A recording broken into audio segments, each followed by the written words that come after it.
नव्यांश, yes sir. देख लेना यार तू भी। हाँ जी।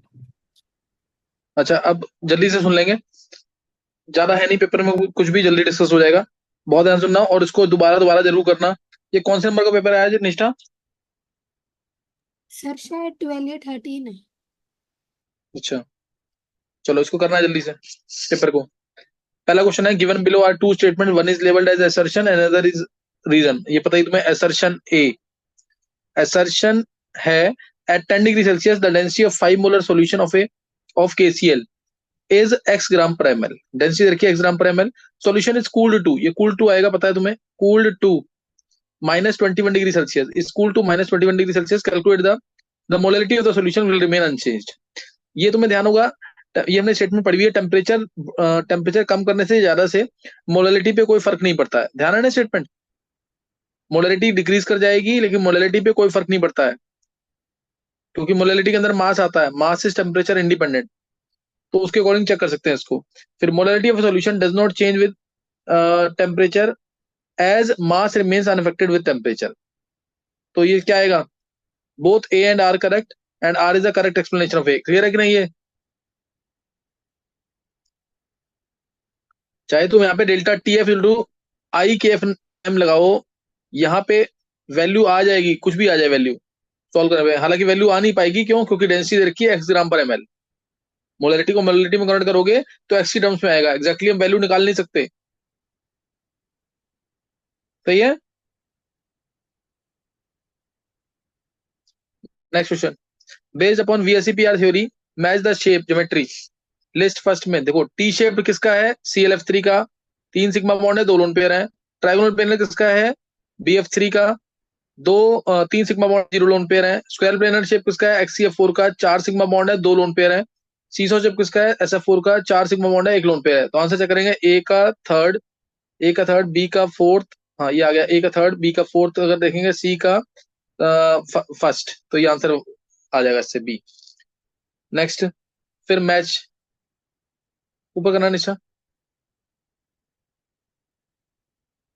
देखो इसमें अब मैट्रिक्स मैच दोबारा आ गया। Third third question, spontaneous process के delta G less than zero होता है, सही ना? डेल्टा जी रिएक्टेंट्स के केस में डेल्टा जी जो आएगा वो लेस देन जीरो आएगा, ध्यान रखना, डेल्टा जी क्या आएगा? Less than zero. तो ये ट्रू होना चाहिए। Process with delta P to zero isobaric होगा, delta T to zero isochoric होगा, तो ये आना चाहिए। और उसके बाद डेल्टा एच रिएक्शन, ये होता है डेल्टा एच रिएक्शन क्या होता है? Bond energy of reactant minus bond energy of product. Fourth आ जाएगा, एक्सोथर्मिक प्रोसेस के लिए delta H less than zero होता है। तो ए का सेकंड, बी का थर्ड, सी का फोर्थ, ये बी आ जाएगा इसका भी answer. Next question, lyophilic colloid. Lyophilic क्या होते हैं? लायोफिलिक क्या होते हैं? लिक्विड लविंग, है ना? लायोफिलिक, तो इसमें लायोफिलिक कोलाइड आएगा, ये प्रोटेक्टिव कोलाइड का काम करते हैं। गोल्ड नंबर की डेफिनेशन है उसके अंदर पढ़ते हैं, सही ना? Minimum amount of protective colloid in milligrams, तो वो प्रोटेक्टिव कोलाइड होता है lyophilic colloid. Minimum amount of protective colloid in milligram which is to be added to 10 milliliter of standard red gold salt so that no coagulation takes place when 1 ml of 10% NaCl is added to it। बहुत important definition है, entrance point of view से, surface chemistry का है question ये। Emulsion, ये liquid in liquid को बोलते हैं इमल्शन, लिक्विड इन लिक्विड को बोलते हैं इमल्शन। फिर positively charge colloid, positively charge, देखो FeCl3 में हॉट वाटर डालेंगे, हॉट वाटर डालेंगे तो ये पॉजिटिवली चार्ज होता है। नेगेटिव चार्ज FeCl3 में NaOH डालेंगे, ये बहुत इंपॉर्टेंट है दोनों, ये IIT में पहले भी पूछा हुआ है। तो इसमें जो कोलाइड बनेगा FeOH उल्ट्राइज, इसके ऊपर नेगेटिवली चार्ज OH आयंस जाके चिपक जाएंगे और इसको बना देंगे नेगेटिवली चार्ज, NaOH के OH आयंस चिपक जाएंगे और क्या बना देंगे? Negatively charge. तो इसका आंसर आ जाएगा सी का आएगा फोर्थ और डी का थर्ड, सी का फोर्थ, डी का थर्ड। एक बार चेक करना कौन सा है ये। ए आंसर क्या है? ए का सेकंड, बी, हाँ ए आएगा आंसर, चेक कर लेने।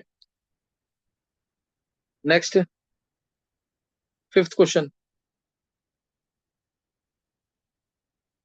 Fifth question again assertion reasoning है, सही ना? इसमें भी असर्शन रीजनिंग है।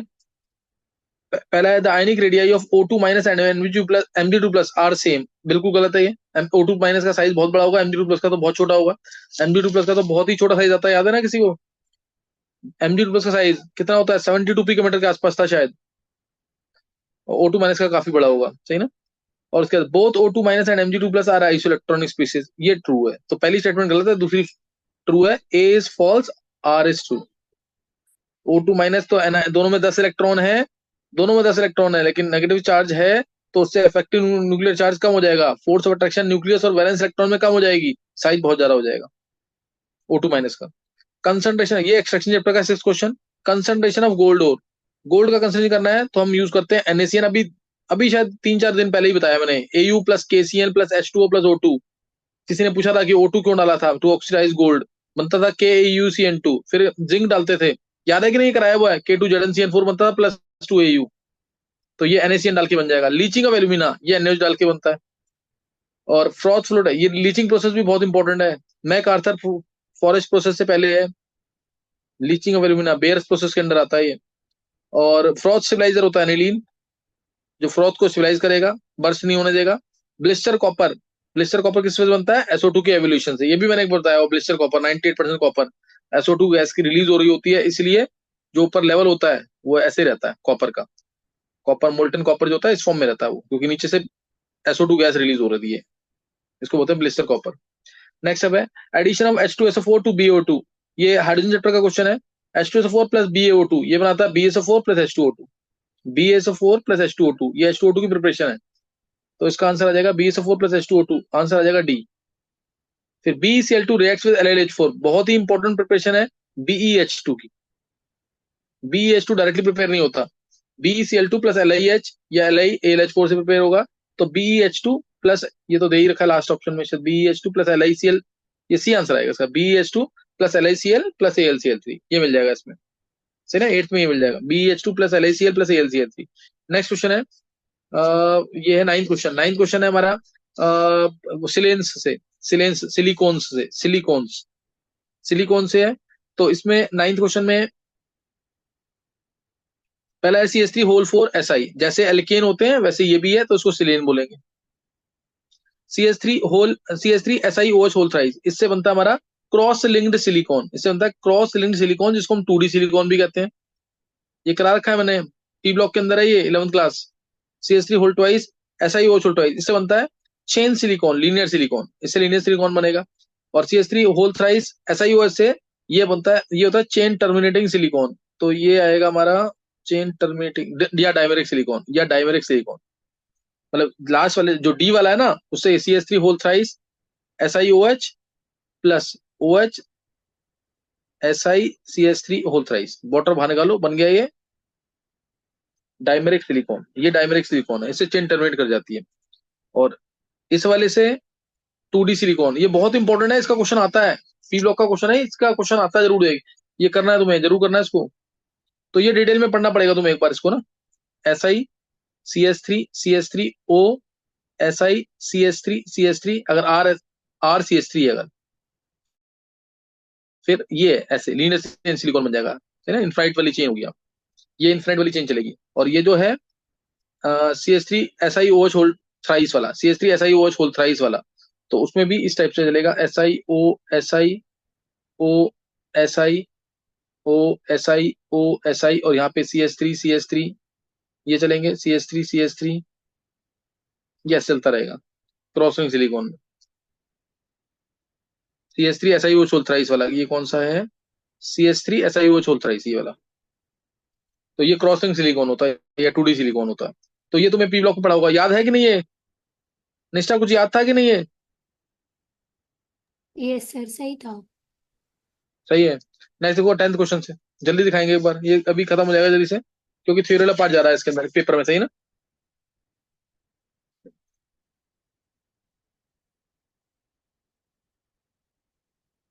10th question, heating white phosphorus with concentrated NaOH, तुम्हें याद होगा ये बहुत ही इंपॉर्टेंट क्वेश्चन है, मैंने बहुत हर चैप्टर में लगभग कुछ कहीं ना किसी से लिंक करके पढ़ाई होगी। P4 plus NaOH plus H2, PS3 plus NaH2PO2, कुछ याद आया कि नहीं है? फॉस्फेट गैस की preparation plus sodium hypophosphite, answer आएगा डी। डिस्प्रोपोर्शनेशन है, जो कोई भी नॉन मेटल है वो NaOH के साथ क्या कर जाता है, डिस्प्रोपोर्शनेट, जैसे Cl2, जैसे सल्फर, जैसे P4, ये सब डिस्प्रोपोर्शनेट करते हैं NaOH के साथ, अल्कली के साथ। Which the following will have maximum stabilization due to crystal field, जितना स्ट्रॉन्ग फील्ड लिगेंड होगा, जितना स्ट्रॉन्ग फील्ड लिगेंड होगा, जितना सेंट्रल एटम में चार्ज ज्यादा होगा उतना ज्यादा strong field ligand central atom के न्यूक्लियस के पास जाने की कोशिश करेगा, उतना वो न्यूक्लियस के पास जाने की कोशिश करेगा और बॉन्ड उतना स्ट्रॉन्ग बनाएगा लिगेंड, अगर एसएफएल है तो। सही ना, एसएफएल अगर है तो वो सेंट्रल एटम के न्यूक्लियस के पास जाने की कोशिश करेगा और बॉन्ड स्ट्रॉन्ग बनाएगा। तो तुम्हें दिख रहा होगा COCN6 3 नेगेटिव में CO पे 3+ चार्ज भी ज्यादा है और साइनाइडाइन सबसे स्ट्रॉन्ग लिगेंड भी है, स्पेक्ट्रोकेमिक सीरीज का पार्ट है ये, तो इसीलिए आंसर यही आएगा। इसका आंसर इसीलिए यही आएगा। सही है। और अगर पूरा ऑर्डर पूछा होता तो C सबसे ज्यादा सिविल होना चाहिए, फिर होना चाहिए D, क्योंकि इसमें भी NH3 स्ट्रॉन्ग लिगेंड है, कॉपर पे 2+ ज्यादा, इफेक्टिव न्यूक्लियर चार्ज भी ज्यादा है इसके ऊपर, फिर होना चाहिए कोबाल्ट और फिर होना चाहिए टाइटेनियम वाला। नेक्स्ट देखेंगे 12th question. 12th question, classical smog. Classical smog occurs in cool humid climate. बिल्कुल सही है। फोटोकेमिकल स्मॉग होता तो हॉट में समर में बनता है वो। फोटोकेमिकल स्मॉग जो बनता है, स्मॉग तुमने सुना हुआ है, अब जैसे जो दिवाली वाले टाइम पे बनेगा स्मोक प्लस फॉग को मिला करके, ये होता है हमारा क्लासिकल स्मॉग। कूल और ह्यूमिड एनवायरनमेंट में बनता है ये, और ये रिड्यूसिंग नेचर का होता है। स्मोक, फॉग और SO2 गैस, SO2 गैस की वजह से इसका रिड्यूसिंग नेचर होता है। तो ये बिल्कुल सही है। फोटोकेमिकल स्मॉग जो होता है वो समर में बनता है, फोटोकेमिकल लाइट की वजह से, फोटोकेमिकल लाइट की, सनलाइट की वजह से। फोटोकेमिकल स्मॉग हैज कंपोनेंट्स, ये बिल्कुल सही है। ओजोन, ये ऑक्सीडाइजिंग स्मॉग होता है फोटोकेमिकल स्मॉग जो है। ओजोन है, नाइट्रिक ऑक्साइड है, एक्रोलीन है, फॉर्मल्डिहाइड है और ये पैन है। सही है। तो ये सब जो बनेंगे कहाँ बनेंगे, पर एसिड पैन होता है हमारा, पर एसिटाइल नाइट्रेट, ये बनेंगे हमारे फोटोकेमिकल स्मॉग के अंदर। सही ना, फोटोकेमिकल स्मॉग के अंदर, और ये ऑक्सीडाइजिंग नेचर के होते हैं। दोनों स्टेटमेंट बिल्कुल सही है और आंसर आ जाएगा इसका, both statement first and second are correct. Is the following structure of a separating funnel. ये लैब में बहुत सिंपल तरीके से तुम्हें देखने को मिल जाएगा। ये नॉर्मल फनल ही है, ये हमारा सेपरेटिंग फनल है। ये सेपरेटिंग फनल है जो दो इमिसिबल लिक्विड जो मिक्स नहीं हो सकते हैं उनको सेपरेट करने का काम आता है। दो इमिसिबल लिक्विड्स को सेपरेट करने का काम आता है सेपरेटिंग फनल। 14 क्वेश्चन, निश्चय ऊपर कर दो।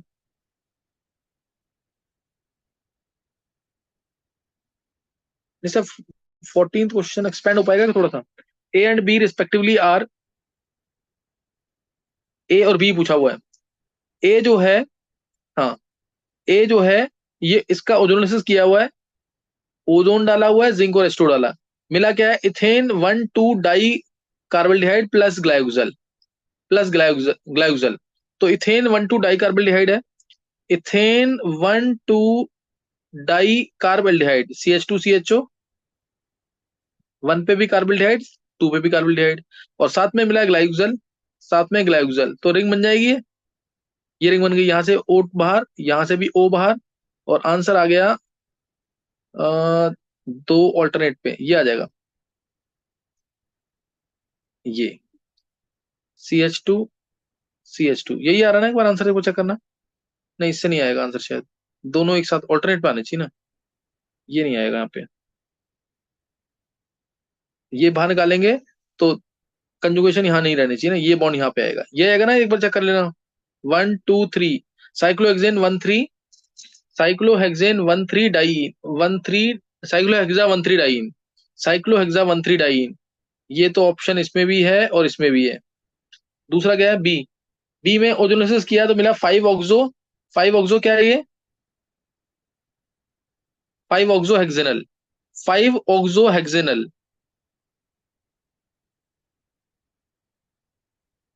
5 पे ऑक्सो, 5 पे ऑक्सो हेक्सेनल CHO, बस इन दोनों को बाहर निकालो, दोनों जुड़ रहे हैं, साइक्लोपेंटीन है और एक साइक्लोपेंटीन जहां डबल बॉन्ड बनेगा उसके साथ CH3 लगेगा, तो आंसर आ जाएगा 1 मिथाइल साइक्लोपेंटीन, यही आ जाएगा, जोड़ के देख लेना। तो आंसर डी होगा इसका, चेक कर लेना, डी आंसर है ना इसका, यस सर। डी आंसर आ जाएगा। हाँ, नेक्स्ट देखेंगे, निश्चय करना एक बार, बस सही है। डी देखो, the major product of the following reaction is, major product of the following reaction is, इसको भी थोड़ा बड़ा कर सकते हो तो कर दो एक बार। Major product of following reaction is, देखो इसमें आई है, यहाँ पे आई है, ये PHS- Na+ डाला है, PHS- Na+, अगर तुम थोड़ा सा सोच के देखोगे ना तो विलियमसन सिंथेसिस रिएक्शन है, SN2 टाइप का मैकेनिज्म है, तो इसमें SN2 है तो ये भी न्यूक्लियोफाइल हट सकता है, और ये भी हट सकता है। तो पता है कि एराइल हैलाइड्स जो होते हैं कम रिएक्टिव होते हैं, एराइल हैलाइड्स कम रिएक्टिव होते हैं क्योंकि वो रेजोनेंस स्टेबलाइज होता है, एफ के साथ रेजोनेंस हो जाएगी बेंजीन के अंदर, तो इसलिए इसका बॉन्ड स्ट्रांग हो जाएगा। तो आई हटेगा और मैकेनिज्म लगेगा SN2। आई अगर वेज पे था, बैक साइड से अटैक होगा, तो जो न्यूक्लियोफाइल आएगा S माइनस पीएच वाला जो न्यूक्लियोफाइल आएगा वो बैक साइड से आएगा, इसलिए आंसर आएगा इसका ए ऑप्शन, ये वाला आंसर आ जाएगा। ये बैक साइड से आ रहा है ना, डैश पे आ गया, तो ये आंसर आना चाहिए इसका। और बाकी एफ एज इट इज रहेगा, बाकी एफ जो है वो एज इट इज रहेगा। अब दिखा दो अगला क्वेश्चन। SN2 जो होती है फास्टर होती है ArSN2 से। Which the following reactions will yield benzaldehyde as a product. Benzaldehyde कौन सा देगा, देखो ये रिएक्शन से रिलेटेड आ गया। COH है, SOCl2 डाला तो आएगा COCl, और फिर उसके H2PDBSO4 डाल दिया तो रोजनमैन रिएक्शन CHO, बिल्कुल सही है, दे देगा ये दे देगा। ए होना चाहिए आंसर। बी में CH2OH है, CrO3 और H2SO4 डाला, जोन्स रिएजेंट डाला तो CH2OH का COH बन जाएगा, तो ये नहीं देगा, ये देगा बेंजोइक एसिड। सी एस्टर है, NaBH4 डाला तो नो रिएक्शन, इसमें तो कुछ नहीं होगा, छोड़ देंगे इसको। CH3 में CrO3, ये तो शायद टार्ड रिएक्शन है, CrO3 फिर एसिटिक एनहाइड्रेट डाला हुआ शायद, तो और फिर H3O+, तो इसमें मिल जाएगा, तो ए में मिल जाएगा और डी में मिल जाएगा, आंसर आ जाएगा C, A and D, A and D आ जाएगा। नेक्स्ट निश्चय दिखाना एक बार। हाँ 17 क्वेश्चन, 17 क्वेश्चन, 17 क्वेश्चन है, in Hoffmann statement 1, in Hoffmann degradation reaction the migration of only an alkyl group, only an alkyl group from carbonyl carbon of the amide to the nitrogen atom. देखो मान लो यहाँ पे RCON है, ये बनता है ना इसमें, जब ये बनता था तो माइग्रेशन होता था, है ना, ट्रिपलेट नाइट्रीन बनता था तो माइग्रेशन होता था, तो इसलिए अब ये इलेक्ट्रॉन इधर, ये R इलेक्ट्रॉन लेके गया, ये R यहाँ पे अटैक कर देगा, इलेक्ट्रॉन डेफिशिएंट नाइट्रोजन पे अटैक कर देगा, ये R जो था यहाँ पे it can be aryl as well as alkyl, तो ये स्टेटमेंट इसीलिए गलत हुई है सिर्फ, of only an alkyl group का ना, ऑफ एल्काइल या एराइल ग्रुप दोनों हो सकते थे, तो ये स्टेटमेंट गलत है। हाँ बाकी माइग्रेशन सेम होता था। The group is migrated in Hoffmann degradation reaction to electron deficient atom, बिल्कुल सही है, नाइट्रोजन क्या है यहाँ पे इलेक्ट्रॉन डेफिशिएंट, इसके पास माइग्रेट करता था, तो इसके पहली स्टेटमेंट गलत है, दूसरी सही है, ये आएगा D answer. Statement first is incorrect, second is correct ना। 18 क्वेश्चन, 18 क्वेश्चन आएगा, बेकेलाइट, बेकेलाइट तुम्हें पता है कॉम्स वगैरह बनाने में यूज करता है, यूटेंसिल्स में जो कुकर वगैरह का हैंडल होता है वहां पे यूज होता है, और इलेक्ट्रिकल स्विचेस बेस्ट एग्जांपल है, बेकेलाइट यूज होता है यहाँ पे, सही ना। बेकेलाइट देखो यूजेस से रिलेटेड क्वेश्चन भी बहुत आते हैं, पॉलीमर सेप्टर का है। और ग्लिप्टल, ग्लिप्टल जो है ये पेंट्स वगैरह में यूज होता है, पेंट्स और लिक्विड्स में यूज होता है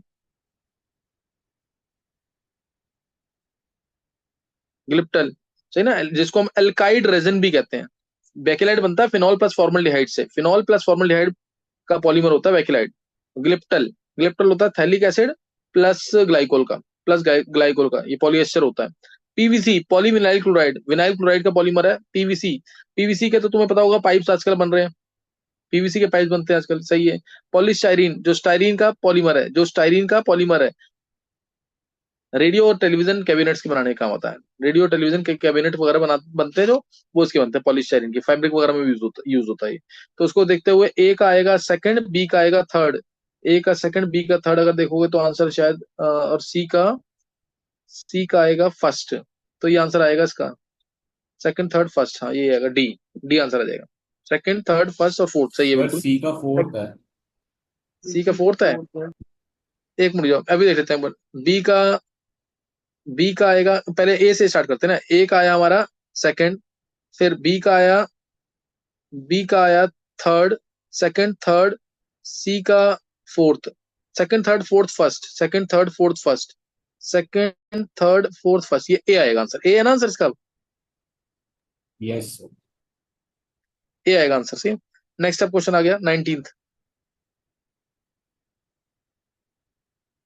19th क्वेश्चन देखेंगे।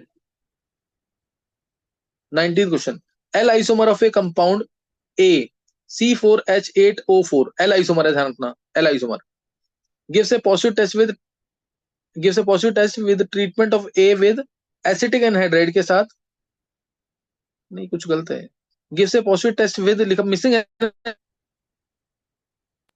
यहाँ कुछ मिसिंग है, देखते हैं एक बार। gives a positive test with, यहाँ कुछ मिसिंग है, रहने देना अभी। Treatment of A with acetic anhydride, try acetate यानी ए के अंदर 3 OH ग्रुप्स हैं, ए में 3 OH ग्रुप्स हैं। सर इसमें टॉलरेंस रिएजेंट है। अच्छा वेट टॉलरेंस एजेंट है। ये सर चेक किया था अभी। अच्छा सही, टॉलरेंस एजेंट सही है। और फिर ट्राई एसिडेट डेरिवेटिव सी दे रहा है, ट्राई एसिडेट डेरिवेटिव दे रहा है बस। फिर compound A produces an optically active compound B and an optically inactive compound C on treatment with bromine water and HNO3 respectively. Bromine water के साथ ऑप्टिकली एक्टिव दे रहा है, HNO3 के साथ ऑप्टिकली इनएक्टिव दे रहा है। कंपाउंड ए इज, पहले तो वो ए होना, ए जो है वो एल होना चाहिए। एल आ रहा है हमारा ये वाला, ए वाला एल आ रहा है, ये भी ए एल है, ये भी एल है। पेनल्टीमेट कार्बन पे OH लेफ्ट पे है, पेनल्टीमेट कार्बन पे OH लेफ्ट पे है। ये राइट पे तो नहीं होगा, ये राइट पे तो नहीं होगा। ए और बी में से एक आंसर है, ए और बी में से एक आंसर है। अब HNO3 डालने पर ऑप्टिकली इनएक्टिव मिल रहा है ना, HNO3 डाल पे ऑप्टिकली इनएक्टिव सिर्फ यही देगा। क्यों? क्योंकि HNO3 डाल दिया तो CHO का बन जाएगा COH, CH2OH का भी बन जाएगा COH। बन जाएगा आंसर कि नहीं मीजो वाला फॉर्म? ये OH, ये OH, H, H और ये COH। तो ये आ गया प्लेन सिमेट्री यहाँ पे, ये आ जाएगा ना इसलिए। और अगर तुम ब्रोमीन वाटर डालोगे तो सिर्फ CHO का COH बनेगा, इसलिए आंसर आएगा ये। क्लियर है कि नहीं? ये इजी क्वेश्चन था, डायरेक्ट हो जाएगा ये। जरूरत ही नहीं थी टॉलरेंस रेजेंट की, तो टॉलरेंस की जरूरत ही नहीं है क्योंकि सभी CHO है। एल आइसोमर ढूंढो पहले, एल आइसोमर बोला है तो पेलेंटीमेट कार्बन पे OH होना चाहिए लेफ्ट पे। नेक्स्ट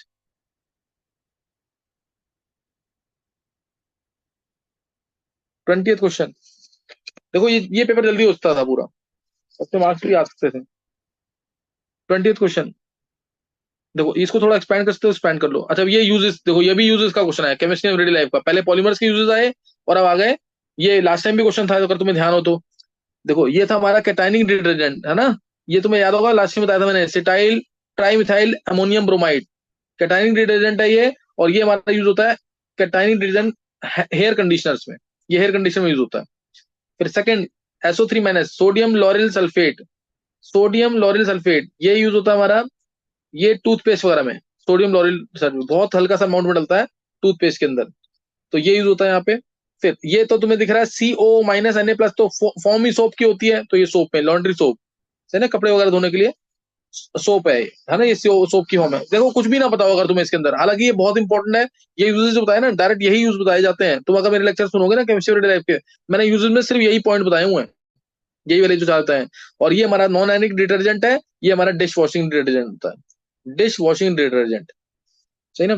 तो ये हमारा अब आंसर सी का तो सबको पता लगना चाहिए, सी का थर्ड है, सी का थर्ड आ रहा है, तो ये एक ही ऑप्शन में आ रहा है शायद बी में, ये इसी से निकल जाएगा। सही ना, इसी से निकल जाएगा। और ये तो क्वेश्चन तुम डायरेक्ट भी कर सकते हो वैसे, देखो इसे pick the odd one out करके भी कर सकते हैं। जैसे पहले आंसर देखो, ए ऑप्शन के आंसर थर्ड फोर्थ थर्ड है, तो यानी आंसर या तो, अब इसमें कुछ नहीं पता लगा, ए और डी भी होते हैं, बी और सी भी होते हैं, कुछ नहीं कह सकते। फिर बी में देखो, बी में सेकंड थर्ड फोर्थ, यानी अब आंसर आ गया इन दोनों में से, यानी आंसर आएगा ए और बी में से एक आंसर है, ए और बी, क्योंकि दोनों जगह आ गए, प्रोबेबिलिटी चेक कर लो, ए और बी में से एक आंसर है। फिर third fourth third second first, कुछ नहीं पता लगा इससे सी वाले से। फिर लास्ट वाले में फर्स्ट सेकंड, अब इसमें भी डाउट में आ गया, इसमें डाउट में आ गया कि ए और बी में से एक आंसर होगा, ए और बी, यानी अगर तुम्हें एक भी पता है तो आंसर पता लग जाएगा, नहीं तो मैट्रिक्स मैच में प्रोबेबिलिटी चेक करो, 99% है कि आंसर उसी से निकल जाता है। लेकिन कई केसेस में आजकल ना थोड़ा सा दिक्कत करने लग गए हैं, जैसे इसमें अटक गए ना, ए और बी में से एक आंसर होगा, ऐसे कई बार अटका देते हैं। नेक्स्ट क्वेश्चन देखेंगे, सॉलिड स्टेट इंटीजर टाइप, जल्दी से देखेंगे इसको। पहला question, metal deficiency defect is shown, ये स्पेलिंग गलत की है, is shown by Fe.93O in the crystal. Some Fe2+ cations are missing and loss of positive charge is compensated by presence of Fe3+। Class में कराया हुआ question ये। The percentage of Fe ions, Fe कौन से वाला ions पूछा है in the Fe.93O crystal से, ये क्वेश्चन मिसिंग है, ये तो इसमें Fe मिसिंग है ना, Fe2+ Fe3+ लिखा नहीं है इसमें, तो ये चलो तुम तो पूरा Fe.93 में +2 भी है +3 भी है, +2 भी है और +2 को मान लिया x, +3 को मान लिया y। हिंट दूंगा मैं सिर्फ ये, x + y आ जाएगा 0.93, x + y आ जाएगा 0.93, और टोटल पॉजिटिव चार्ज कितना है 2x + 3y is equal to, एक O है, एक O पे चार्ज -2 होता है, तो क्योंकि नेगेटिव चार्ज -2 का है तो पॉजिटिव चार्ज भी टोटल +2 का ही होना चाहिए, तो 2x + 3y 2 के इक्वल। दो इक्वेशन दोनों अननोन है, इससे आंसर निकाल लोगे, लेकिन क्वेश्चन इसमें गलती है इसमें, क्योंकि इसमें आयरन 2+ की परसेंटेज पूछी होगी। आंसर क्या था इसका? 85। ये एक बार अच्छी तरह से वो मिस्टेक नोट कर ले, मैं करेक्शन करा दूंगा इसमें। इस क्वेश्चन में 2 मिस्टेक है, लिख के भेज दियो मेरे को इंटीजर टाइप में। एक तो शोन की स्पेलिंग का भेज दियो और एक Fp2+ आना चाहिए, ये मेजर मिस्टेक है एक ये। और 19वें क्वेश्चन में जो बाय टॉलरेंस रिजल्ट लिखा हुआ ना, positive test with tolerance result, समझ गए कि नहीं? वो लिख के भेजियो। 19th क्वेश्चन में विद टॉलरेंस रिजल्ट मिसिंग है, और फर्स्ट क्वेश्चन में ये दो चीजें गलत है। ये तो मेजर मिस्टेक है ये वाली, ये किसी ने पूछा भी नहीं था मेरे से उस समय। तो इसका आंसर 85 आ जाएगा। ये पूछी है आयरन 2+ की परसेंटेज कितनी होगी। If the uncertainty in velocity and position of a minute particle is in speed are in, कुछ मिसिंग है इसमें, आर दिस एंड, चलो इसका कोई खास डिफरेंस नहीं है। आर दिस एंड 10⁻⁷ तुम्हें देखा है अनसर्टेनिटी इन वेलोसिटी दे रखी है और पोजीशन दे रखा है, डेल्टा वी दे रखा है, डेल्टा एक्स दे रखा है, mass of the particle in gram is, तो फॉर्मूला लगाएंगे direct, delta X dot delta P is greater than equal to h/4 pi. Delta X की वैल्यू दे रखी है 10⁻⁷ मीटर में दे रखी है, डेल्टा वी की वैल्यू दे रखी है, डेल्टा वी, डेल्टा पी को लिख देना m delta V, delta V दे रखा है तुम्हें 2.4 इंटू 10⁻26। सॉल्व करेंगे, मास निकल जाएगा। कितना मास आया था इसमें? 22। 22 आ जाएगा, चेक कर लेना एक बार। फॉर्मूला लगाएंगे हाइजेनबर्ग अनसर्टेनिटी प्रिंसिपल का। Next third question, 2 gram of non volatile non electrolyte solute is dissolved in 200 gram of two different solvents A and B whose ebullioscopic constants are in the ratio 1:8. The elevation in boiling point of A and B are in the ratio, A and B are in the ratio x by y, x is to y, the value of y is, तो ये तो delta TB1 जो होता है वो होगा KB into M1, solvent different है तो KB1 into molality by upon में delta TB2 is also equal to KB2, solvent different है क्योंकि, इंटू मोलैलिटी, मोलैलिटी रहेगी सेम, क्योंकि सेम क्यों रहेगी, 2 ग्राम नॉन वोलेटाइल सोल्यूट है, 2 ग्राम नॉन वोलेटाइल सोल्यूट है और 200 ग्राम सॉल्वेंट है, टू डिफरेंट सॉल्वेंट्स है, सॉल्वेंट डिफरेंट है लेकिन वेट सेम है, और नॉन वोलेटाइल सोल्यूट सेम है तो मोलर मास उसका सेम रहेगा, इसलिए मोलैलिटी दोनों सेम रहेंगी, सही ना? सॉल्वेंट का मास 200 ग्राम है और सोल्यूट जो है उसका मोलर मास सेम रहेगा क्योंकि सोल्यूट सेम है, तो KB1 और KB2 पे डिपेंड करेगा। वो दे रखा है तुम्हें delta TB1 by delta TB2 दे रखा है 1:8 का, 1:8 दे रखा है ना, ये एबुलियोस्कोपिक कांस्टेंट का रेशियो 1:8 का है, ये 1:8 का है, और this is also taken as x by y। अब x और y की वैल्यू पूछी है ना इसमें, Y की वैल्यू पूछी। y की वैल्यू पूछी है, तो देखो इसमें और कुछ तो हिंट दे नहीं रखा है x के बारे में, x के बारे में कोई हिंट दे नहीं रखा, तो x को ले लो सीधा 1, y को ले लो सीधा 8, और कुछ नहीं कर सकते इसके अंदर, सही है? यस। यही क्या है चित्राक्ष? यस। फोर्थ क्वेश्चन जल्दी से देखेंगे, खत्म करना है इसको। फोर्थ क्वेश्चन और ऊपर करो नेक्स्ट एक बार, क्या पता नीचे स्पेस मिल जाए, और करो, और ऊपर करो। हाँ, फोर्थ क्वेश्चन देखेंगे। फोर्थ क्वेश्चन है 2NOCl gives 2NO plus Cl2, 2NO plus Cl2 ये देखा है गैसियस फॉर्म में रिएक्शन है, और इसे बोला है 2 मोल लिया NOCl, 2 मोल NOCl है, was placed in 1 liter flask, 1 liter flask है, and the concentration of NO after equilibrium was established was found to be 0.4। इसमें से गया मान लो x, तो बनेगा ये x, ये बनेगा x/2। 1 लीटर का वेसल है तो कोई जरूरत नहीं है डिवाइड करने की वॉल्यूम से, और दे रखा है इसने, ये आया 0.4, ये 0.4 है, इसका मतलब x होगा 1.6, x 1.6 है तो ये 1.6 आ गया, यही ना concentration NO is found to be 0.4, और ये आ जाएगा हमारा 0.8, ये आ गया। और उसके बाद क्यों कांस्टेंट पूछा हुआ है, तो Kc आएगा 1.6 का स्क्वायर इंटू 0.8 डिवाइडेड बाय 0.4 का स्क्वायर, यही क्या है?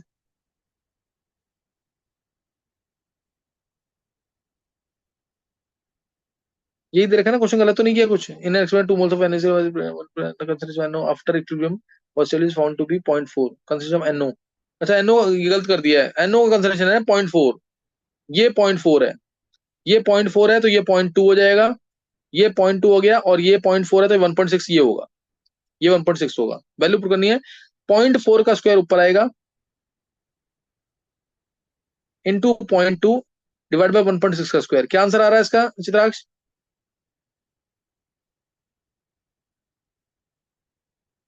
125। 125 आंसर आ जाएगा फिर। नेक्स्ट क्वेश्चन, 125 आंसर आ जाएगा इसका, जल्दी देखेंगे।